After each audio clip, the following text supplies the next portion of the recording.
আমার মেয়ে একটু আঁকতে বসেছে, ও পড়ছিল, তারপরে আঁকার ইচ্ছা হলো তো আঁকছে। তো সেটারই একটু ছোট্ট মিনি ব্লগ তোমাদেরকে দিচ্ছি, ও কিভাবে ড্রয়িং করে। তো তোমরা দেখে বলো কিরাম লাগলো।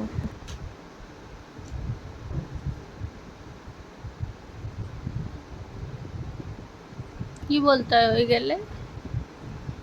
বলো কি বলতে হয়? কি বলতে হয় হয়ে গেলে? কি কালার করেছো এটা?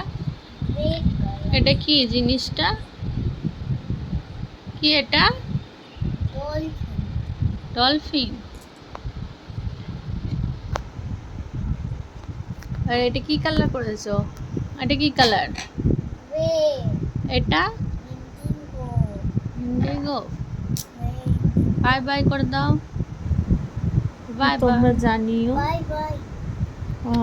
ভিডিওটা কিরকম লেগেছে। ছোট্ট একটা মিনি ব্লগ দিলাম, ভালো লাগলো।